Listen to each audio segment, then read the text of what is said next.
Indian navy का ऐसा operation 100 feet दूर भागेंगे दुश्मन, समंदर की लहरों में चलाई बाइक की स्पीड से बोट। ऐसा वीडियो नहीं देखा होगा। आसमान से कूदते बंधक को छुड़ाते और दुश्मन को ढेर करते पहली बार लाइव देखिए। हाथ पैर बंधे हो या दुश्मन के कब्जे में हो, कहीं नहीं मानते हार। एनएसजी और एसपीजी कमांडो भी करते हैं इनकी जय जयकार। इंडियन आर्मी के ऑपरेशन के कई वीडियोस देखे होंगे, इंडियन एयरफोर्स के कमांडोज को भी रेस्क्यू ऑपरेशन चलाते देखा होगा, लेकिन पहली बार आपको इंडियन नेवी के ऑपरेशन की एक एक तस्वीर दिखाते हैं। कैसे समंदर की लहरों के बीच में वो बाइक की स्पीड से बोट चलाते हैं, उफनती लहरों को चीरते हुए आगे बढ़ते हैं, दुश्मन को पानी में डुबो डुबो कर ऊपर पहुंचा देते हैं। सब कुछ लाइव दिखाते हैं। तस्वीर की शुरुआत होती है दुश्मनों के अड्डे से। एक व्यक्ति को समंदर किनारे कुछ लोगों ने बंधक बनाया हुआ है।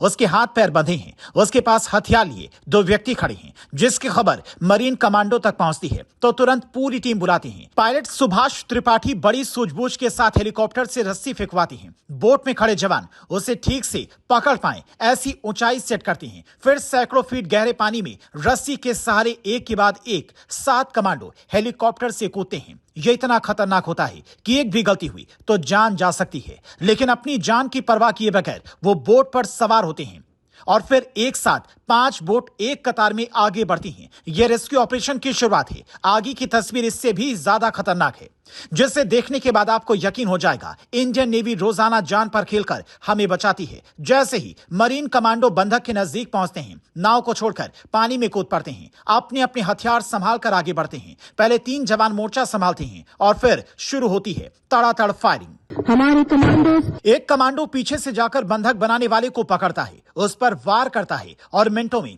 2 रेस्क्यू वैन आकर खड़ी हो जाती हैं और बंधक को छुड़ाकर कमांडोज उसमें ले जाते हैं। लेकिन अभी ऑपरेशन खत्म नहीं होता है, बल्कि ऑपरेशन का एक हिस्सा भी बाकी है और वो हिस्सा है इन कमांडोज की वापसी का। वापस से वही हेलीकॉप्टर हवा में उड़ता है। उसी जगह पर बोट के सहारे ये कमांडोज पहुंचते हैं। रस्सी इस बार भी फेंकी जाती है, लेकिन कहते हैं जिससे डर नहीं लगता उसके लिए रस्सियों पर चढ़ना उतरने की तुलना में ज्यादा मुश्किल होता है। और इन कमांडोज का तो नारा ही है द फ्यू द फियरलेस, यानी ये निडर हैं। बड़ी ही तेजी के साथ एक के बाद एक कमांडो रस्सी के सहारे वापस हेलीकॉप्टर पर सवार होते हैं। उनकी मदद के लिए तब तक वहां पर हाईटेक जहाज भी पहुंच जाती है। यह तस्वीर आंध्र प्रदेश के विशाखापट्टनम की है, जहां के रामकृष्णा बीच पर नेवी कमांडो ने रिहर्सल किया। ऐसे में यह तस्वीर देखकर आप भी ये जानना चाहेंगे कि आखिर ऐसे फौलादी कमांडोज कहां तैयार होते हैं। क्या आप भी अपने लड़कों को मार्कोस कमांडोज बना सकते हैं? तो इसकी पूरी जानकारी सुनिए। कैसे बनते हैं मार्कोस कमांडोज? 20 साल की उम्र में अगर इंडियन नेवी ज्वाइन की तो फिर मार्कोस के लिए अप्लाई कर सकते हैं।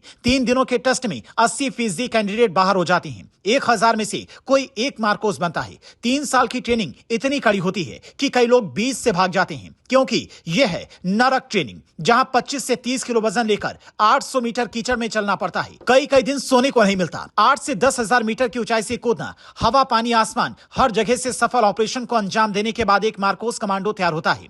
फिलहाल इंडियन नेवी में करीब 1200 मार्कोस कमांडो हैं, जो अमेरिका की नेवी सील्स यानी कि SEA एयर और लैंड पर सफल ऑपरेशन चलाने वाले कमांडोज से भी कई मामलों में बेहतर है। ये ऐसे कमांडोज हैं जिन्हें हर तरह के एक्सप्लोजिव को नष्ट करने, हर तरह के हथियारों को चलाने, किसी भी गाड़ी को बिना चाबी स्टार्ट करने और हाथ पैर बांधकर तैरने की भी ट्रेनिंग दी जाती है, ताकि हर हालात में ये भी जी सकें और पानी के भीतर मगरमच्छ की तरह रहकर मिशन को अंजाम दे सकें। इसीलिए हर मार्कोस कमांडोज का निकनेम होता है क्रोकोडाइल, क्योंकि एसपीजी और एनएसजी सबसे इनका है यूनिक स्टाइल। ऐसे कमांडोज का हौसला बढ़ाने के लिए कमेंट में लिखिए जय हिंद, सैल्यूट मार्कोस या फिर इंडियन नेवी जिंदाबाद।